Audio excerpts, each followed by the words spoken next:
Today's learning target is I can use appropriate notation to name congruent figures and determine corresponding parts. So our key terms here are congruent figures. We know two geometric figures are congruent if they are the same size and the same shape.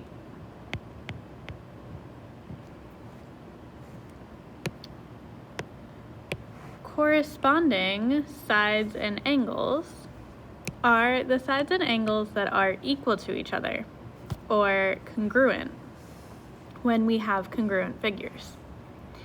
And a congruent statement is a geometric sentence that lists the corresponding vertices of the congruent figures in the same order.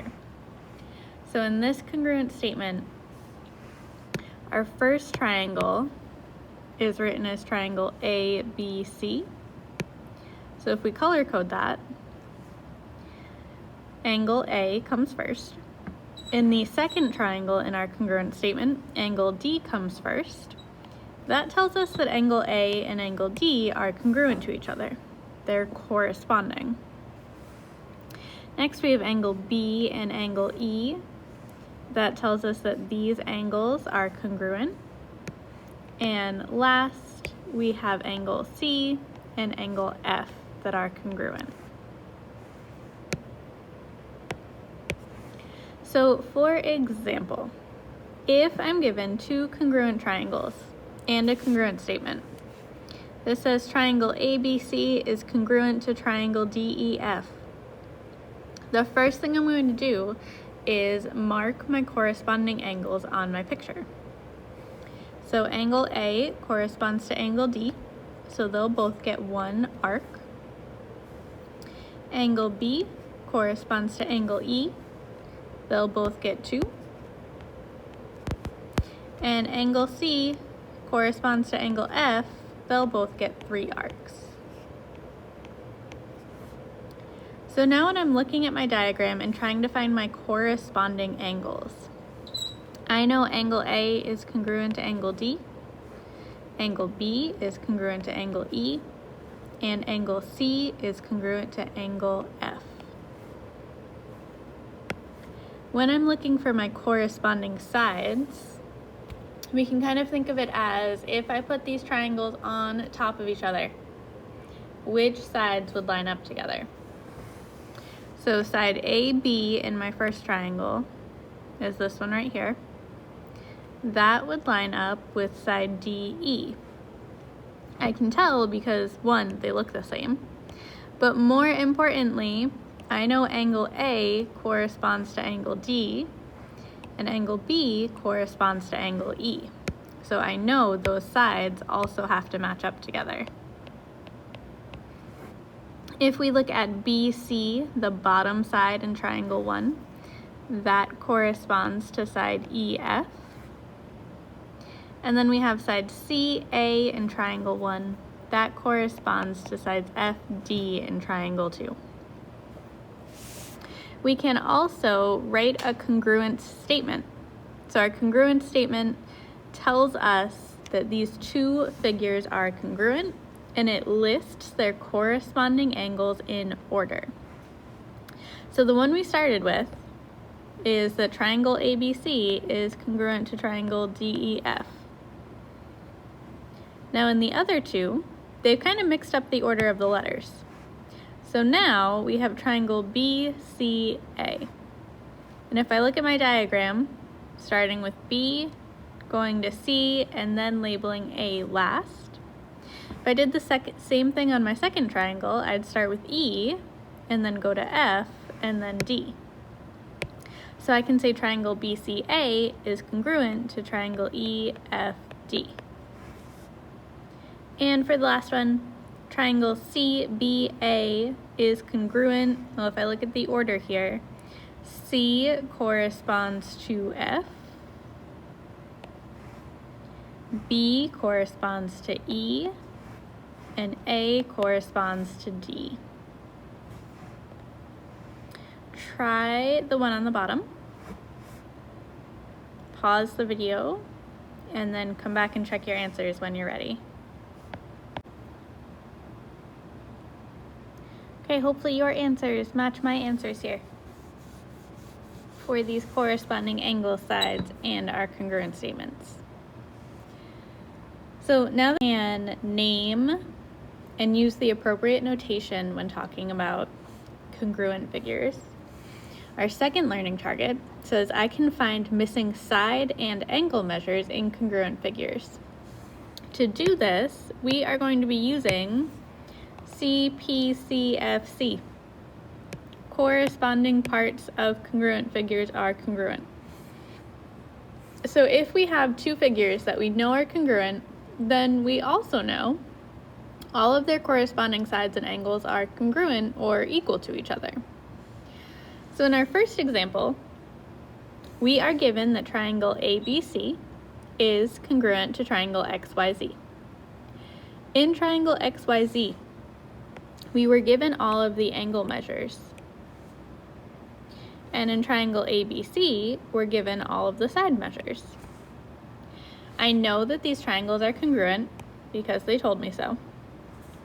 So I know that all of the angle and side measures are going to be the same on both of them. So in order to fill in this missing information, I need to know which sides and which angles are corresponding. So looking at my given information, angle A corresponds to angle X. So I'm going to mark both of those with one arc. And now I know that A has to be 41 degrees. Angle B corresponds to angle Y. So I'm going to mark both of those with two arcs. So now I know that B has to be 108 degrees. And then our last pair of angles is angle C is congruent to angle Z. So if I use three arcs on these, I see that C is 31 degrees.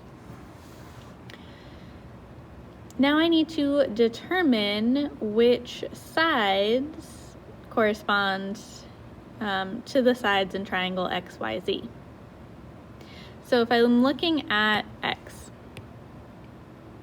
X is in between angle Y and angle Z, the angle with two arcs and the angle with three arcs. On triangle ABC, that corresponds to this side, which is 18. So X has to be 18.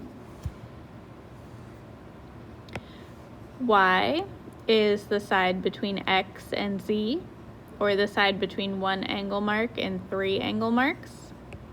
Well, that would correspond to side AC, which is 21. And that means our last side, side Z, has to be, oh, that's not right, not 18, I already used that. It has to be 14. So that's kind of the first level of difficulty here. You're given all the information directly. The second problem kicks it up a notch. So we're given triangle EFG is congruent to triangle RST. We're asked to find each value below. So what's different here is that instead of just having all of the side measures and all of the angle measures, there are some expressions here to represent our sides and angles. But I'm going to start the same way I start all of the problems, by diagramming which angles are corresponding. So I know angle E and angle R are corresponding. R is a right angle, so E has to be a right angle. I know angle F corresponds to angle S, and angle G corresponds to angle T. So now, when I start solving, the first thing they ask me to find is X. Well, X is part of how angle E is labeled. Angle E is 4x plus 6. I know that the measurement of angle E is equal to the measurement of angle R, because those are my corresponding angles. If I substitute the information that was given in the diagram, Angle E is 4x plus 6, and angle R is 90. If we solve this, we would get 4x is 84, so x is 21.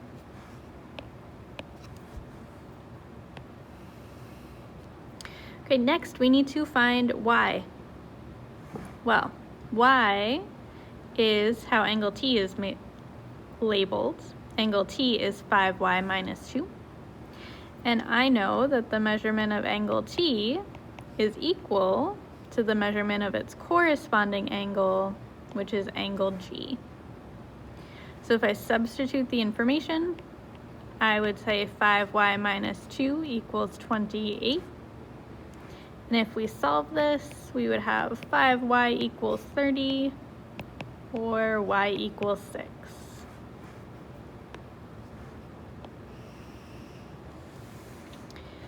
For the last two, they're asking us to find a missing angle measure and a missing side measure in these triangles. So to find the measure of angle F, if I look at my triangle EFG, I know angle E is 90, I know angle G is 28, and I know all three of these have to add up to 180 degrees. So if I wanted to write this out in a formal geometry statement, I could say that the measure of angle E plus the measure of angle G plus the measure of angle F has to be 180. I know angle E is 90. I know angle G is 28. I don't know the measure of angle F. So if we solve this, 90 plus 28 would be 118.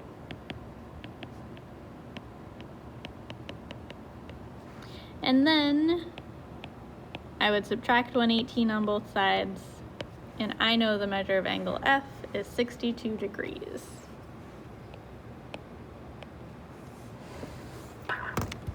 The last thing we are asked to find is ST. So we're looking for a side length this time. ST is labeled as Z plus 4. And I know side ST corresponds to side FG. Unfortunately, I don't have a measure for FG either. I only have the expression 3Z minus 8. But that's okay. If I know these are equal to each other, I can set up an equation to solve.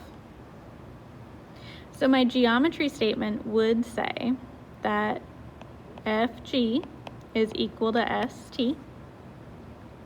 If I substitute in the given information, FG is 3Z minus 8, and ST is Z plus 4. Now to solve this, I would subtract Z on both sides, so I'd get 2Z minus 8 equals 4. And then we just have a two-step equation, so 2Z equals 12, or Z equals 6.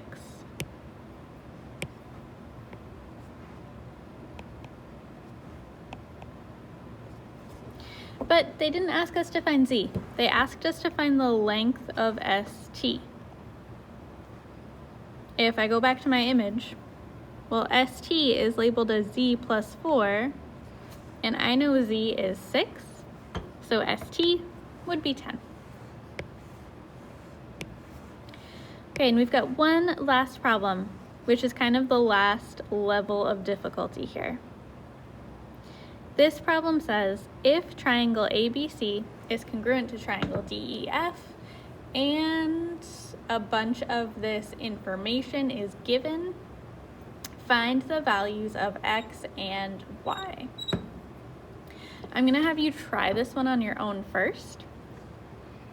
I would recommend that you start with drawing a picture so that you can label all of that information that you were given. So pause the video, try this one on your own, and then come back to find your answers. Okay, for this last one, you should have that X equals 6, Y equals 6.3 repeating, or if you left it as a fraction, Y equals 19 thirds, And if you found the perimeter, the area around the shape, or the length around the shape, the perimeter is 72.